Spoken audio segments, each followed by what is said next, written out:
2, 3.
Now, yeah, well, I'm sitting here with the great, and when I say great, I don't mean great in the sense of large, I mean great in the sense of That's good to hear. great, whose influence is far-reaching and perhaps the most influential fiddle player of the last couple of decades, Bruce Molsky, sitting here next to me, and I know this is making you uncomfortable, but it's the truth, as I see it. So, in reference to old Paul there. This is great. I know that a lot of the iFiddle folks have been really wanting to hear from Bruce, and that's why we're here tonight. And we're up here in Boston, where Bruce has just been doing a 3-day residency at Berklee College of Music, and teaching people, musicians, fiddle players, and others about the ins and outs of this American music that comes from all over. And people think of you maybe as an Appalachian-style fiddle player, but I wouldn't necessarily. How do you think of yourself? Well, I wanted to be an Appalachian-style fiddler in the beginning, and that's what I set my sights on, and that's what I worked really hard at. And I'm not from that place or from that culture or from that background, but there was something in that music that resonated with me, and the kind of musical voice of all those old timers, and a certain amount of the kind of romantic notion of what it might have been like to be a country guy all that stuff, when you're at a certain age, you're looking for something else, and it all just kind of, it made some kind of sense to me. And now that I'm further along with it, I realize that it doesn't really matter whether those romantic notions were true or not. I chose to believe them, and that kind of propelled me into just following this music and learning more and more about it, and getting to old recordings and going to meeting people. And it's not the best part of all this is the journey. It's not where you get to in the end, I think.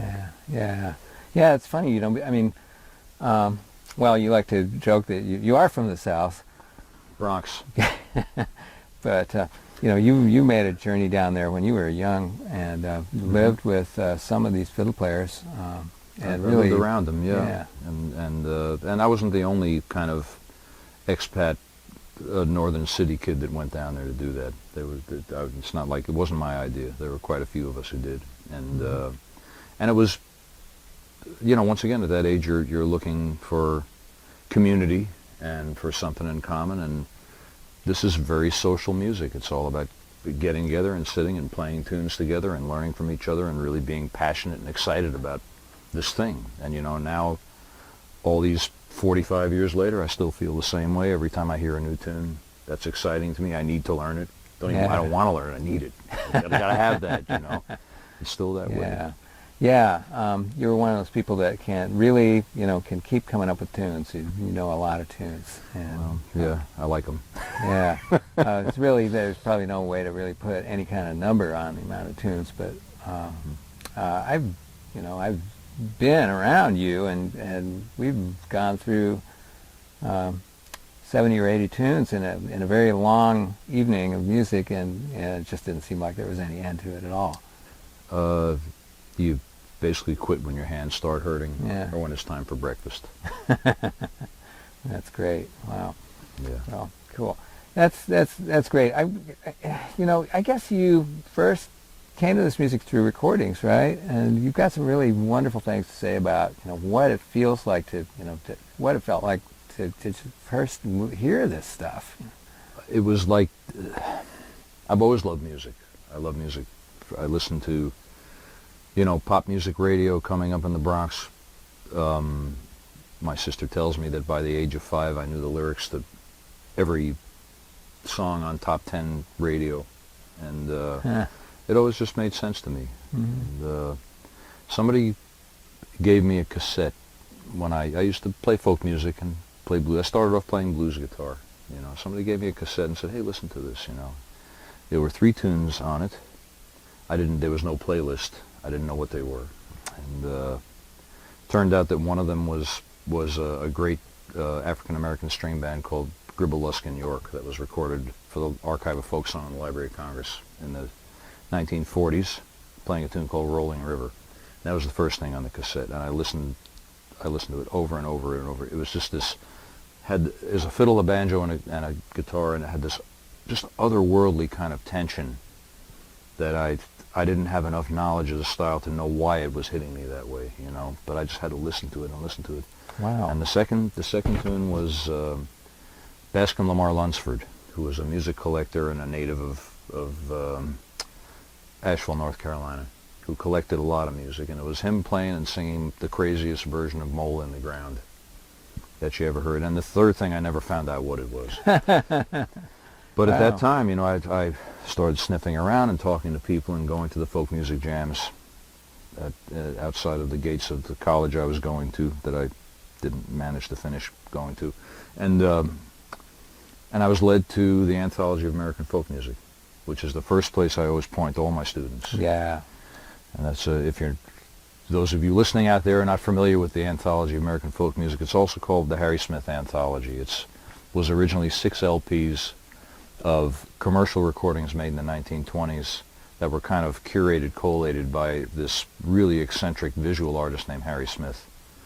I don't know what his criteria was for picking this stuff, but it's every piece on there is absolute magic, and there's something, a common thread of emotion or something that goes through every piece of music on that thing. And I took it home from the school library. And I laid down in my bed next to the turntable, and I kept putting the needle back. And just made me happy, you know. Mm-hmm. And I settled on one tune, and that was Hoyt Ming and his Pep Steppers.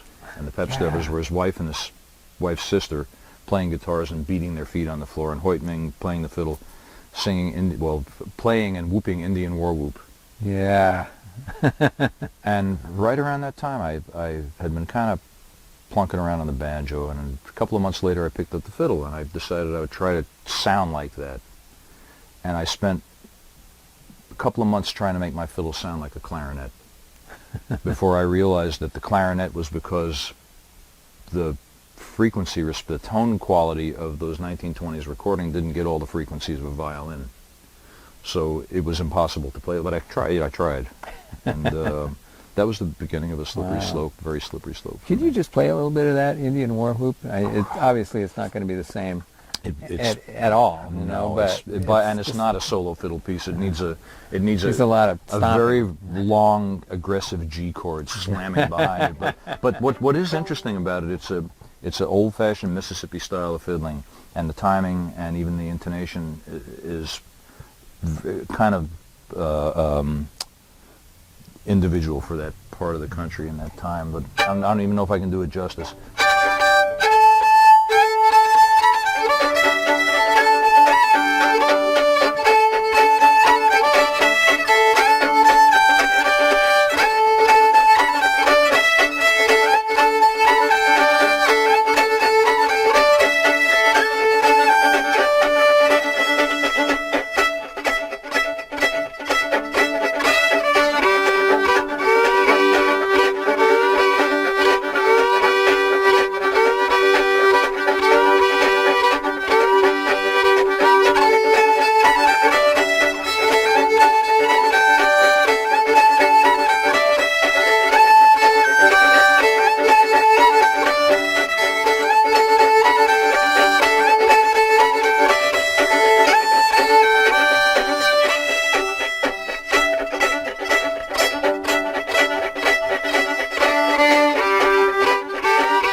The cool things about tunes like that is that they have no beginning and no end. Yeah. You know? And then you're just like this sort of random ending. You know, okay, we're out of wax.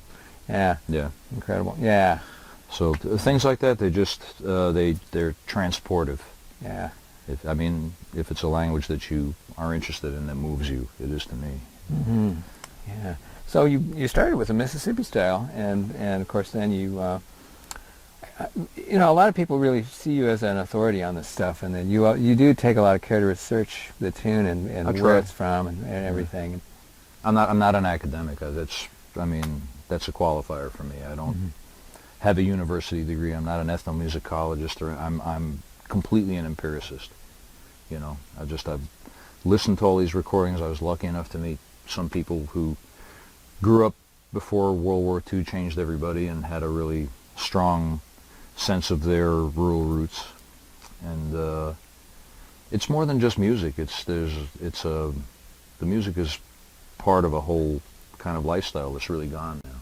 Yeah. It served a certain purpose, and as it's transformed into the common, into the modern times, it still has that same sort of purpose, but it's adjusted itself to society. Yeah. But people still get together to play tunes because it's fun to be together. Yeah. And you're really one of the people that, one of the great things about this style of fiddling is that everybody is playing the melody pretty much the whole time. Pretty much, yeah. And you just don't stop just because you played it 60 or 70 times. No. It's meditative in a way. And when you play something over and over, for me, it's always a discovery. When you let your mind go to this certain place, the third and fourth and fifth time through a tune is nothing like the 12th and 13th and 14th time through a tune. I really can't. I don't have words to describe it. It just feels good to do it, and it's good to go there.